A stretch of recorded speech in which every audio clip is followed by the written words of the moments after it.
Assalamualaikum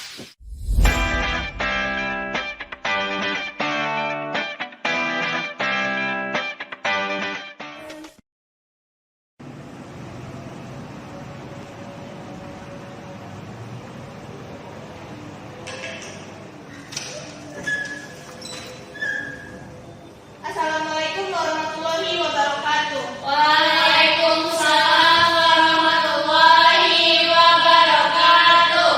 Selamat pagi Ananda. Pagi, Bu. Bagaimana kabar Ananda hari ini? Sehat? Sehat, Bu. Nah, baiklah Ananda. Sebelum kita memulai pelajaran pada hari ini, marilah kita awali dengan membaca doa terlebih dahulu. Kepada ketua kelas, silakan dipimpin doanya.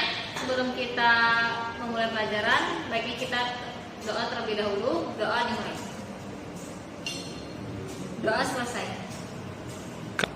Baiklah Ananda, selanjutnya Ibu ingin memeriksa kehadiran Ananda semua. Ibu panggil namanya satu persatu, silahkan ucapkan hadir dan angkat tangannya ya. Tiara Citra Amanda, Hadir, Bu. Yulita Anggreni, Hadir, Bu. Zakia Puja, Hadir, Bu. Zulfadil. Zulfadil tidak hadir, Bu, karena sakit, Bu. Oke, berarti ada satu orang sakit yaitu Zulfadil.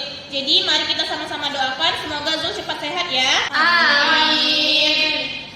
Baiklah Ananda, siapa di sini yang masih ingat tentang materi minggu lalu? Saya, Bu, tentang fluida dinamis, Bu. Nah, siapa yang masih ingat apa itu fluida? Saya, Bu. Ya, silakan Yulita.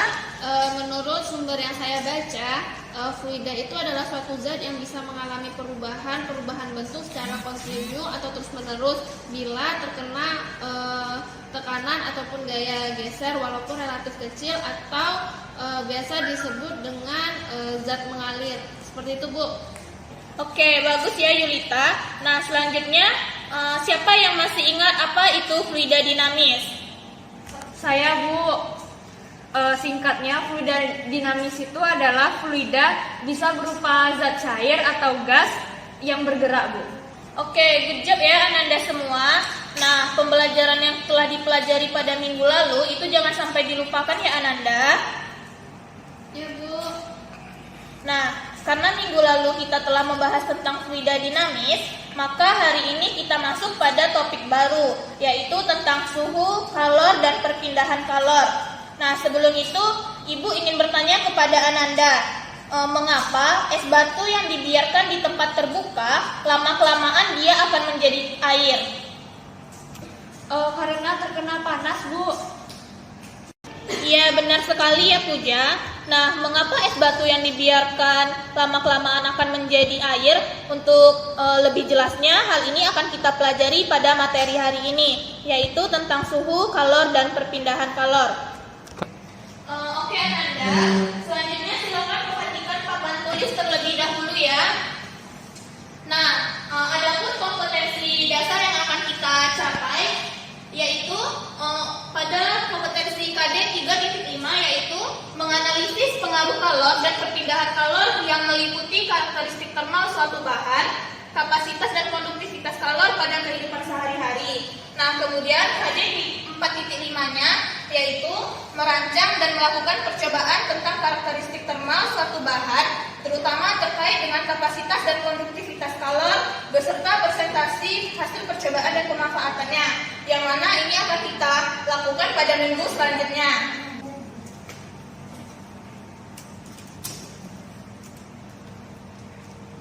Nah, oke Ananda, untuk selanjutnya yaitu tujuan pembelajaran. Tujuan pembelajarannya ada dua.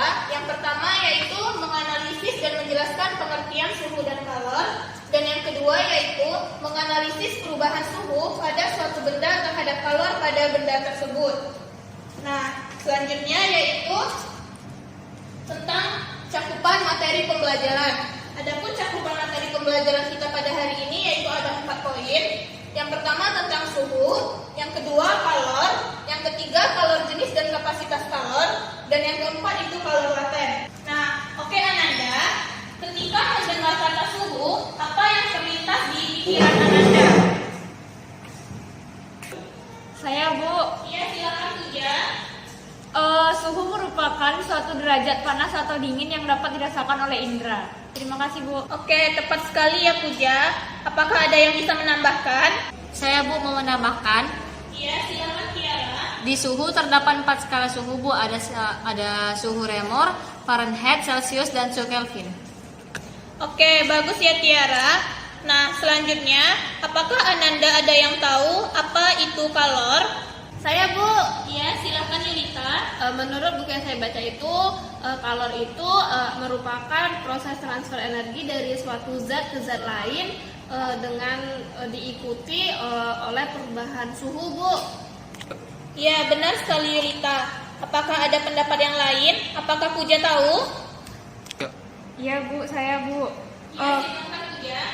Kalor adalah salah satu bentuk energi yang bisa berpindah dari benda dengan suhu yang lebih tinggi ke benda yang bersuhu lebih rendah jika keduanya dipertemukan atau bersentuhan.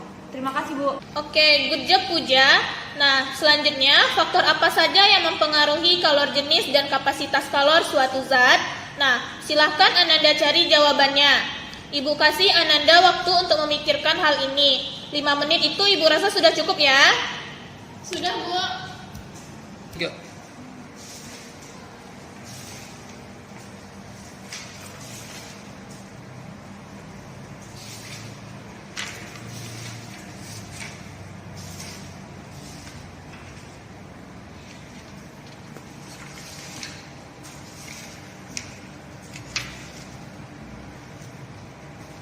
Oke Ananda, waktunya sudah habis. Apakah sudah ada yang menemukan jawabannya?